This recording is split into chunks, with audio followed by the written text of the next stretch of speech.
Within Ben 10, there are some aliens that the Omnitrix has granted a superior form, where their abilities and powers make them stand out above their species. Now, reaching this form takes millions of years, an evolution that we know as ultimate forms, which are the highest peak that an alien could achieve. Now, talking about whether an alien is better than its ultimate form is a topic for another video. In this video, we are going to focus on the regular aliens, who due to time and training are superior to Ben's aliens.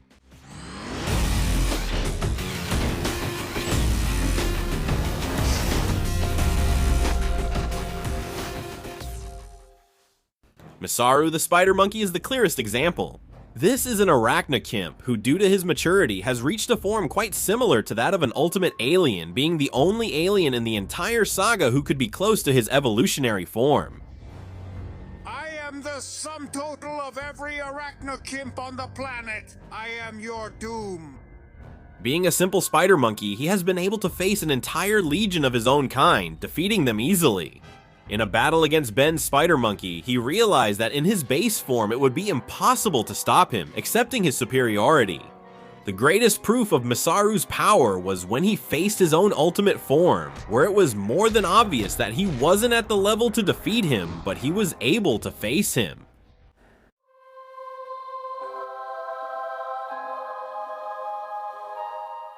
This spot is quite special, since Tetrax is the only alien on this list whose superiority could be questioned. On one hand, Tetrax is one of the most important former bounty hunters in the galaxy, so his combat skills have made him one of the best. In the first confrontation against Ben, the gap between Diamondhead and Tetrax became more than clear.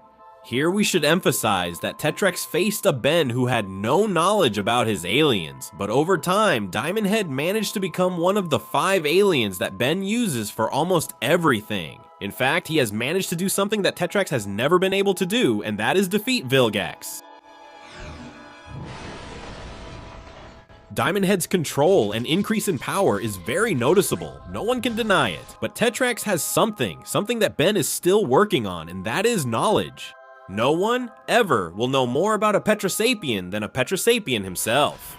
All the good and bad things that Tetrax has learned in his life as a bounty hunter make him the best. As the clearest evidence, we have their last confrontation, where Kevin, Wen, and Diamondhead were easily neutralized by Tetrax. When this Petrosapian is focused on his mission, he's nearly unstoppable. Wait, don't hurt them! That's why. I'm really sorry.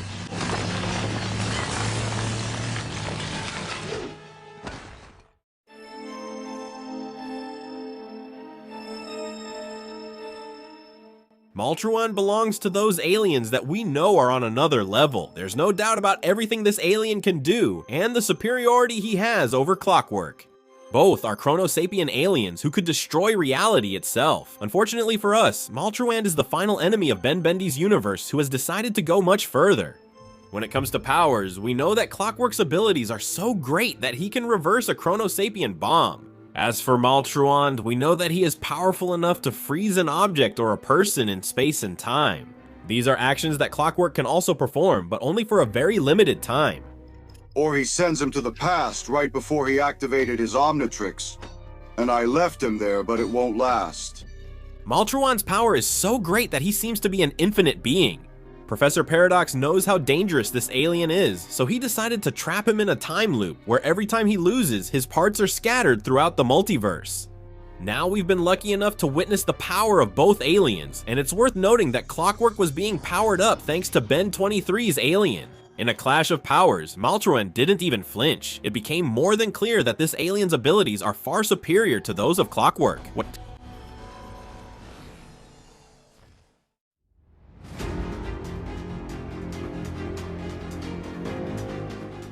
In the next spot, we have a double comparison, Grey Matter and Azimuth and Brainstorm versus Dr. Psychobobs.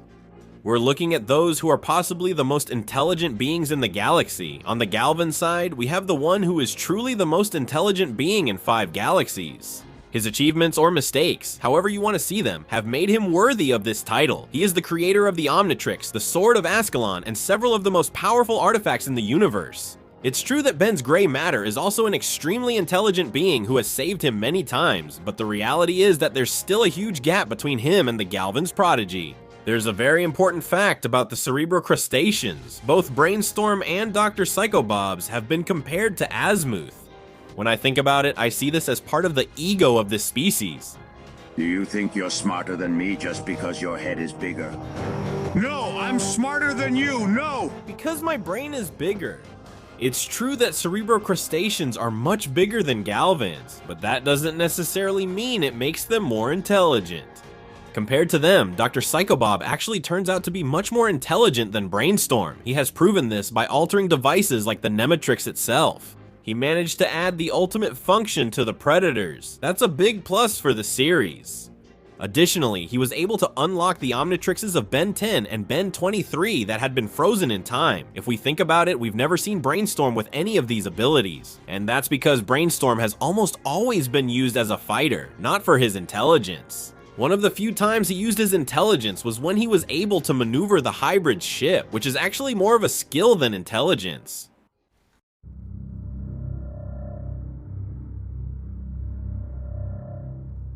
Malware is an alien who has far surpassed Ultra T. Even with a disadvantage, he's an incomplete galvanic mechamorph. He fuses technology with his being. Unlike others of his kind, Malware had the ability not only to imitate technology, but to make it a part of himself, but at a terrible price. Ultra T has the ability to merge with objects to enhance them. We've seen this on many occasions. Two of the most important instances were when he enhanced Rex and an alien, although his specialty is magic. Goodbye, losers.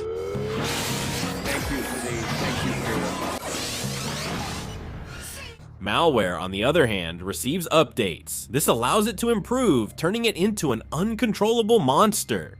What we call a disadvantage for Malware is actually what makes it dangerous, because every time a technological object comes into contact with it, it becomes more powerful. Its superiority over Ultra T was made very clear when it was able to easily defeat Way Big, one of Ben's most powerful aliens. If you're wondering how it happened, well, it actually committed genocide against its entire race. In Volume 2, we'll have the alien who is still superior to Ben's aliens. If you know any of these aliens, please leave it in the comments. I'd like to give a big shout out to these people. I am Frio10mil, and I'll see you next time. Goodbye.